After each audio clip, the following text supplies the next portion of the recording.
নমস্কার, আমি রিক্তা। আজকে আমি পাঠ করতে চলেছি স্বপ্ন হস্তান্তর, যার সাথে বাস্তবের অনেকখানি মিল আপনারা খুঁজে পাবেন। তাই এই পাঠের মাধ্যমে আমি বাস্তবটাকে আপনাদের সামনে তুলে ধরার একটা ছোট্ট প্রচেষ্টা করেছি। ভুল ত্রুটি মার্জনা করবে। শুরু করা যাক। স্বপ্ন হস্তান্তর। স্বপ্ন কথাটির মধ্যে একটা সুখ, একটা ভালো লাগা, একটা সন্তুষ্টি লুকিয়ে আছে। আমরা কম বেশি সকলেই স্বপ্ন দেখতে ভালোবাসি। কেউ ডাক্তার হবার স্বপ্ন দেখে, কেউ বা ইঞ্জিনিয়ার হবার স্বপ্ন দেখে, কেউ আবার নৃত্যশিল্পী বা সঙ্গীত শিল্পী হবার স্বপ্ন দেখে যায়। প্রত্যেকটি মানুষের স্বপ্নই ভিন্ন এবং বিশেষ। এই বিশেষ স্বপ্নকে আঁকড়ে ধরেই মানুষ সারা জীবন দৌড়ে যায়, নিজের লক্ষ্য স্থির করে এবং সেই লক্ষ্যে পৌঁছানোর জন্য করে অক্লান্ত পরিশ্রম। এই লক্ষ্য পূরণের পথটা যে খুব একটা মসৃণ হয় তা কিন্তু নয়। এর মধ্যে আসে অনেক কঠোর পরিস্থিতি, দুঃসময়, বিভিন্ন ঝড় ঝঞ্ঝাট। তবু মানুষ এই লক্ষ্য পৌঁছানোর দৌড়ে দৌড়াতেই থাকে।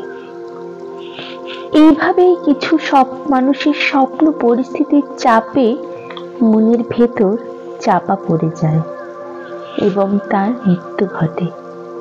তবে মৃত্যু বলাটা ভুল হবে, বলা যেতে পারে সেই স্বপ্নটি চিরতরে একটা গভীর নিদ্রায় মগ্ন হয়ে যায়। এইভাবে মানুষ জীবন পথে দৌড়ে বেড়ায়। এই দৌড়তে দৌড়তে এমন একটি আনন্দের মুহূর্তে মানুষ প্রবেশ করে, যখন প্রকৃতির নিয়মে তার কোল আলো করে আসে এক ফুটফুটে জ্যোৎস্না। চারিদিক আলো ঝলমল করে ওঠে। এত আলোর ঝলকানিতে নিজের অজান্তেই নিদ্রিত সুপ্ত অবস্থায় চাপা পড়ে থাকা সেই স্বপ্ন নড়ে চড়ে ওঠে। দিন যত বইতে থাকে, সে নিদ্রা থেকে সম্পূর্ণ বিরতি নিতে থাকে এবং ধীরে ধীরে নিজের পূরণ না করতে পারা স্বপ্নকে সেই আলোয় ঝলমল করা ভিন্ন স্বাধীন স্বপ্ন দেখার আধিকারিকের উপর নিজের অজান্তেই চাপিয়ে দেবার চেষ্টা করে যায় এবং তার জন্য মরিয়া হয়ে ওঠে। সে পুনরায় মরিয়া হয়ে আবার অক্লান্ত পরিশ্রম করার জন্য দৌড়ে বেড়ায়। নিজের অপূর্ণ স্বপ্নকে পূর্ণ করার নেশায় এতই মত্ত হয়ে ওঠে যে সে ভুলেই যায় যার উপরই বোঝা চাপাতে চলেছে সে কি সত্যি সেটা ভালোবাসে।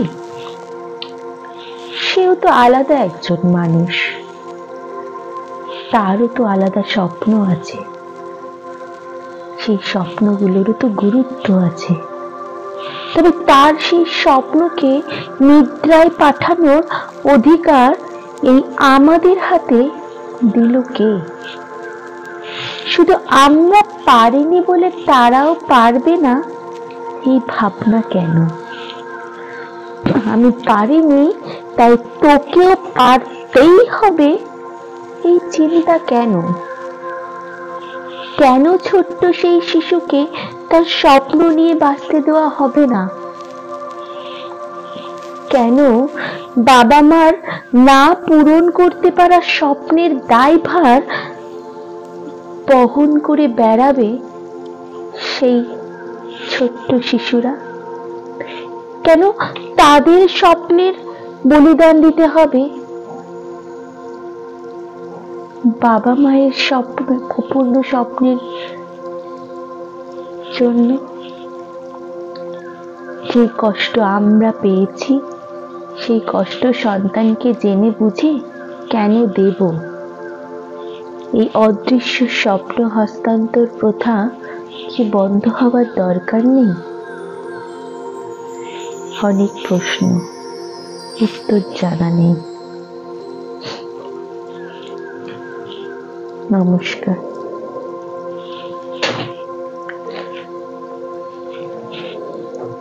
কি আপনাদেরও কি কোথাও মনে হচ্ছে না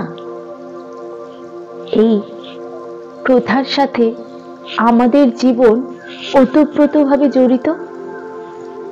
আমরাও আমাদের আশেপাশে এবং নিজের ব্যক্তিগত জীবনেও এই জিনিসটা উপলব্ধি করি।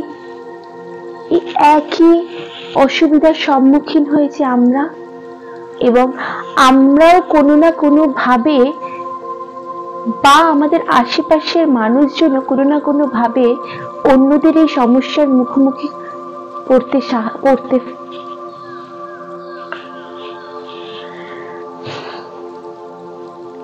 যদি মনে হয়ে থাকে আপনার সাথে এই পাঠের কোনো মিল আছে, তাহলে কমেন্টে অবশ্যই জানাবেন।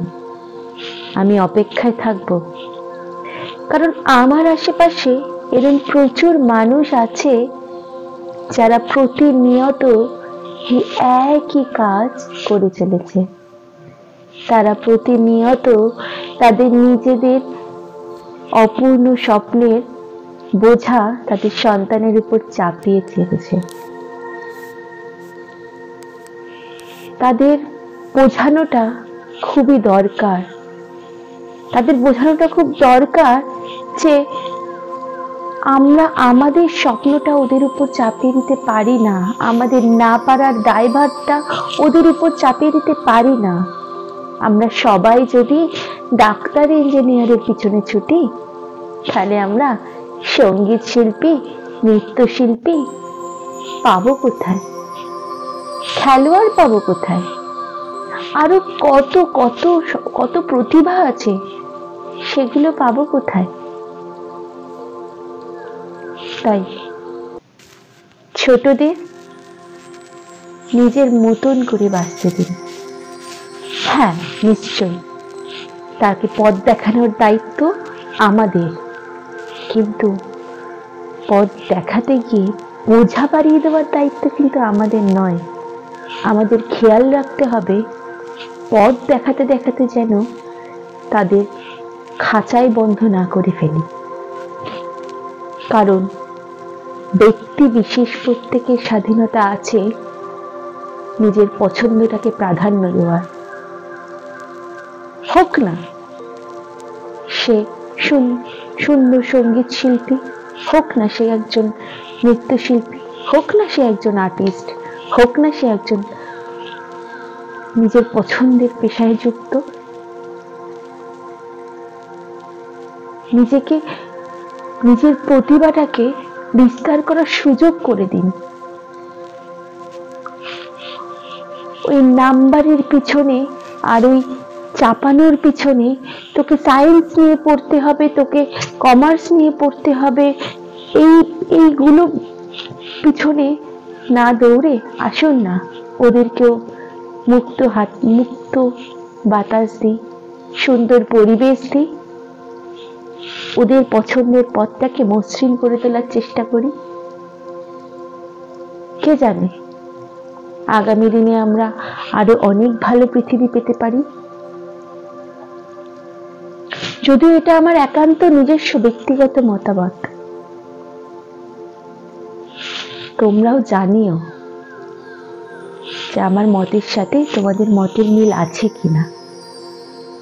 যদি মিল থাকে তাহলে অবশ্যই কমেন্ট করো, আর যদি মনে হয় আমি ভুল তবেও জানিও। আর যদি আমার পাঠ ভালো লেগে থাকে তাহলে লাইক করো, কমেন্ট করো, শেয়ার করো। আর ইউটিউব থেকে দেখলে অবশ্যই সাবস্ক্রাইব করো। আর আমি খুব প্রফেশনাল নই, তাই ভুল হলে ক্ষমা চেয়ে নিচ্ছি। নমস্কার। তোমাদের সাপোর্ট পেলে আগামী দিনে নতুন কিছু নিয়ে আসতে পারি। এতক্ষণ ভিডিওটা দেখার জন্য অসংখ্য ধন্যবাদ।